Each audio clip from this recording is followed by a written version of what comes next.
আসসালামু আলাইকুম। এটিএন বাংলা গ্রামগঞ্জের খবরে সবাইকে স্বাগত জানাচ্ছি আমি শান্তা ইসলাম। শুরুতেই সংবাদ শিরোনাম।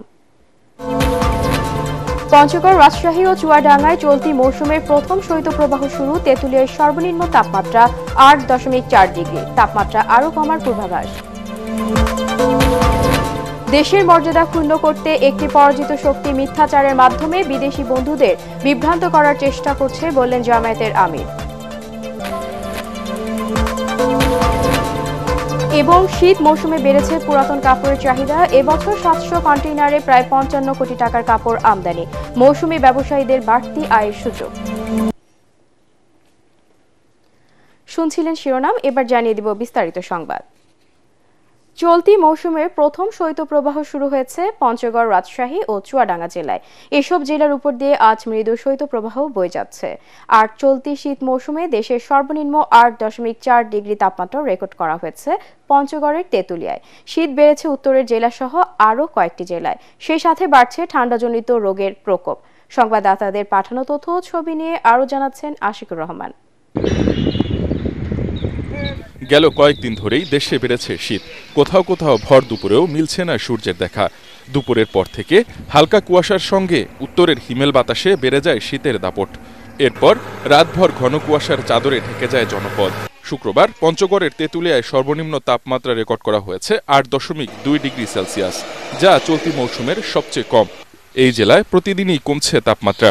কালকে রাত থেকেই শীত বইছে বেশি, আর কুয়াশা, তারপরে সব দিক দিয়ে একটু বেশি ঠান্ডা পড়ছে। কুয়াশা, সাধারণ মানুষ আমরা কাজ করতে পারি না, বাইরে হইতে পারি না, গরু ছাগল বাইর করতে পারি না, খুব কষ্ট।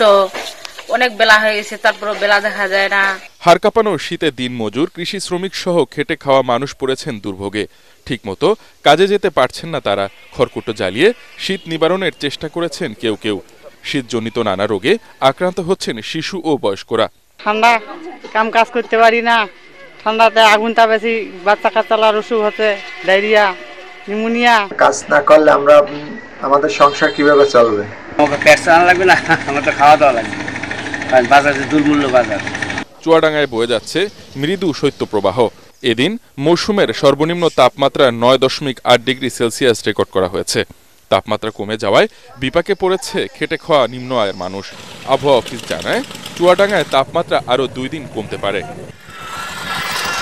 দক্ষিণের জেলা ঝালকাঠিতেও জেঁকে বসেছে শীতের তীব্রতা। বেলা বাড়ার সঙ্গে সঙ্গে সূর্যের দেখা মিললেও হিমেল বাতাসের কারণে শীতের তীব্রতা কমছে না। কনকনে ঠান্ডা উপেক্ষা করেই খেটে খাওয়া মানুষরা ছুটছেন কর্মস্থলে। Bureau report, ATN Bangla.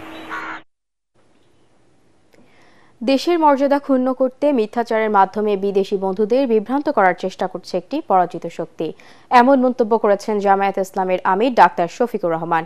সকালে সিলেট আলিয়া মাদ্রাসা মাঠে দলীয় কর্মী সভায় তিনি আরও বলেন, ১৪.৫ বছর পর দেশের মানুষ মুক্তি পেয়েছে। তারা এখন সজাগ, তাই কোনো ষড়যন্ত্রই কাজে আসছে না। বাংলাদেশের ১ ইঞ্চি মাটিও দখল করতে দেয়া হবে না হুঁশিয়ারি দিয়ে জামায়াতের আমির বলেন, বৈষম্যহীন বাংলাদেশ গড়তে চায় তার দল।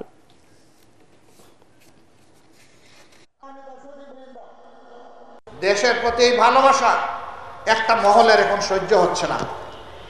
তারা চেয়েছিল রক্তের পদ্মা, গঙ্গা, যমুনা, সুরমা বয়ে যা, তাহলে তাদের রাজনীতি আবার জমে উঠবে দেশে বিদেশে।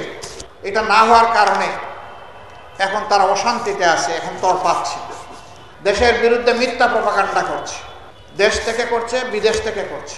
দেশের মর্যাদা ক্ষুণ্ণ করার জন্য মিথ্যা গল্প সাজিয়ে বিদেশি বন্ধুদেরকে তারা বিভ্রান্ত করার চেষ্টা করছে। অবশ্য পদে পদে তাদের সমস্ত ষড়যন্ত্র শয়তানি ধরে পড়ে যাচ্ছে। রংপুরে শহীদ আবু সাইদ হত্যা মামলার আসামিদের দ্রুত গ্রেপ্তার ও সুষ্ঠু বিচারের দাবিতে মানববন্ধন করেছে বেগম রোকেয়া বিশ্ববিদ্যালয়ের শিক্ষার্থীরা। বিশ্ববিদ্যালয়ের প্রধান ফটকের সামনে আয়োজিত মানববন্ধনে বক্তারা বলেন, আবু সাইদ হত্যা মামলার ৫ মাস হলেও শুধুমাত্র ২ জন পুলিশ সদস্য ছাড়া কেউ গ্রেপ্তার হয়নি। সাইদ হত্যা মামলার আসামিরা প্রকাশ্যে ঘোরাফেরা করছে বলেও অভিযোগ করেন তারা। আসামিদের দ্রুত গ্রেপ্তার করা না হলে কঠোর কর্মসূচির হুঁশিয়ারি দেন শিক্ষার্থীরা।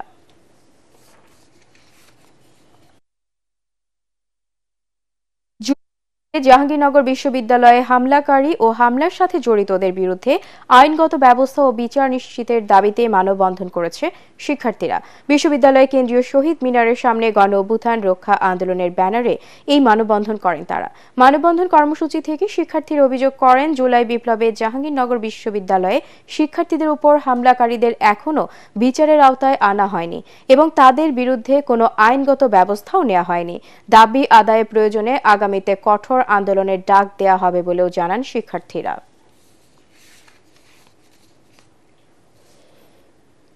প্রতি বছর অর্ধশত কোটি টাকারও বেশি পুরাতন শীতের কাপড় আমদানি করা হয় দেশে।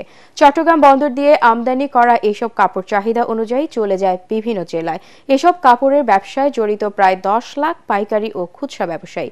শীত নিবারণে কম মূল্যে গরম কাপড়ের চাহিদা পূরণ ছাড়াও মৌসুমী ব্যবসায়ীদের বাড়তি আয় সুযোগ করে দিয়েছে এসব কাপড়। চট্টগ্রাম থেকে আবুল হাসনাতের রিপোর্ট, জানাচ্ছেন ফারহিন ইসলাম টুম্পা। চট্টগ্রামের খাতুনগঞ্জ এলাকার বিভিন্ন গুদাম এখন শীতের পুরাতন কাপড়ে ঠাসা। প্রতি বছর চীন, জাপান, তাইওয়ান, কোরিয়া সহ বিভিন্ন দেশ থেকে সোয়েটার, জ্যাকেট, কম্বল, মাফলার, কার্ডিগান, জিপার জ্যাকেট সহ শীতের কাপড় আমদানি করা হয়। বিশেষ করে নিম্ন ও মধ্যবিত্তদের শীত নিবারণের চাহিদা পূরণ করছে এসব কাপড়। আগে ছিল আপনার এগুলা 8,000 12,000 এরকম ছিল, এখন নিতেছে 18,000 করে আমাদের থেকে। সস্তা এখানে, যেটা 300 মাল এটা আমরা 150, 180, 100। রংপুর, সৈয়দপুর, ফরিদপুর, ঢাকা, ময়মনসিংহ, যশোর, খুলনা, দিনাজপুর, যেখানে শীত বেশি এখানে। আমাদের থেকে যারা বড় বড় পাইকার তারা নিয়ে যাচ্ছে, তারা আবার আপনার খুচরা বিক্রি করতেছে।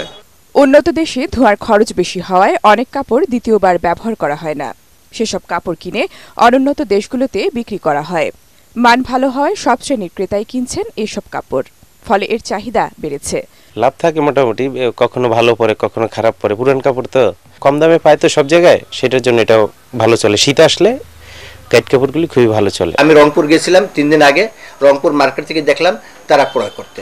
ডক্টর চিরাং মেডিকেলের ছিল, আবার রংপুর মেডিকেলে ছিল। রংপুর মেডিকেলে একটা প্রোগ্রাম ছিল, চিরাং থেকে কিছু ডক্টর গেছিল, তারা ওখানে যায় দেখলাম জ্যাকেট ওখানে কিনতেছে। শুধু লোয়ার মানুষ কিনে এটা না, আমি নিজে ইম্পোর্টার, বাট আমি গরম কাপড় আমি পুরান কাপড়ে ইউজ করি। এবছর 700 কন্টেইনারে প্রায় 55 কোটি টাকার 12,500 টন পুরনো কাপড় আমদানি করা হয়েছে। Bureau report, ATN Bangla.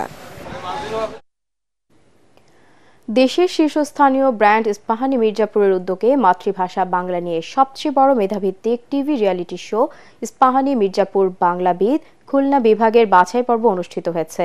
Khulna জেলা স্কুল প্রাঙ্গণে আয়োজিত বাছাই পর্বের প্রতিযোগিতায় 800 শিক্ষার্থী অংশ নেন। বাছাই পর্ব শেষে চূড়ান্ত পর্বে ঢাকায় যাবার সুযোগ পেয়েছেন খুলনা বিভাগের সেরা 5 জন বাংলাবিদ। নতুন প্রজন্মের কাছে বাংলা সংস্কৃতি, শুদ্ধ বাংলা বানান ও ব্যবহার ছড়িয়ে দিতে ষষ্ঠবারের মতো ইস্পাহানি টি লিমিটেড এই প্রতিযোগিতার আয়োজন করে। পরে নির্বাচিতদের হাতে সম্মাননা পুরস্কার তুলে দেন খুলনা জেলা প্রশাসক মোহাম্মদ সাইফুল ইসলাম ও ইস্পাহানি টি লিমিটেডের বিভাগীয় ব্যবস্থাপক জাফর আলী খান। অনুষ্ঠানে প্রতিযোগিতার উদ্দেশ্য সম্পর্কে বক্তব্য রাখেন আয়োজক প্রতিষ্ঠানের উপমহাব্যবস্থাপক বিপণন HAM ফজলে রাব্বি। ঢাকায় মূল পর্ব শেষে দেশসেরা বাংলাবিদ জিতে নেবেন 10 লাখ টাকার মেধাবৃত্তি এবং দ্বিতীয় ও তৃতীয় স্থান অধিকারী পাবেন যথাক্রমে 3 লাখ ও 2 লাখ টাকা। এছাড়াও প্রথম 10 জন প্রতিযোগী পাবেন একটি ল্যাপটপ সহ ব্যক্তিগত গ্রন্থাগার করার জন্য 50,000 টাকা সমমূল্যের বাংলা বই ও বইয়ের আলমারি।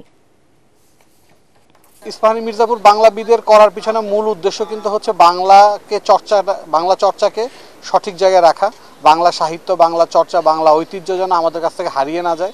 আমাদের নতুন যে প্রজন্মরা যেন বাংলা চর্চা তার অব্যাহত রাখে। আমাদের এই যে প্রচেষ্টা এটা অব্যাহত থাকবে। মোটা অঙ্কের বেতনের প্রলোভন দেখিয়ে চুয়াডাঙ্গার আলমডাঙ্গায় 37 ব্যক্তিকে ইতালি পাঠানোর কথা বলে লিবিয়ায় নিয়ে নির্যাতন করার অভিযোগ উঠেছে। চুয়াডাঙ্গা প্রেস ক্লাবে সংবাদ সম্মেলনে এই অভিযোগ করেন নির্যাতিতদের স্বজনরা। এ সময় তারা এই ঘটনায় জড়িতদের বিচার ও তাদের স্বজনদের দ্রুত ফিরিয়ে আনার দাবি জানান। এ বিষয়ে 11 ডিসেম্বর ভুক্তভোগী পরিবারের পক্ষে রেজাউল হক নামে এক ব্যক্তি মানব পাচার প্রতিরোধ ও দমন আইনে আলমডাঙ্গা থানায় একটি মামলা দায়ের করেন। আজ 13 ডিসেম্বর সিরাজগঞ্জের কামারখন্দ হানাদার মুক্ত দিবস। দেশের অন্যান্য স্থানের মতো সিরাজগঞ্জের কামারখন্দেও 1971 সালের এই দিনে বীর মুক্তিযোদ্ধারা পাকিস্তানি হানাদারদের পরাজিত করে স্বাধীন বাংলাদেশের পতাকা উত্তোলন করে, আর এর মাধ্যমেই পাক হানাদার মুক্ত হয় কামারখন্দ উপজেলা।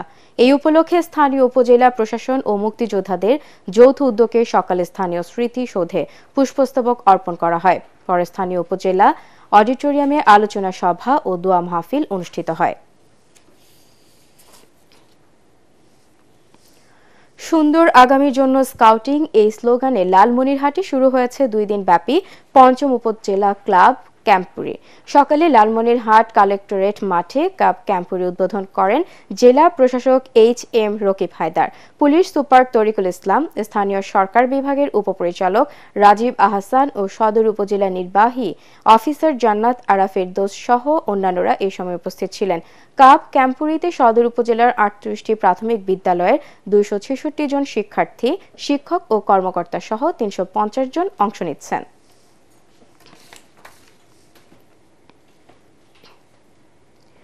পরবর্তী সংবাদ দেখার আমন্ত্রণ জানিয়ে এখনকার মতো শেষ করছি। ATN বাংলার সংবাদ ইউটিউবে দেখতে ব্রাউজ করুন youtube/ATN বাংলা নিউজ। ধন্যবাদ।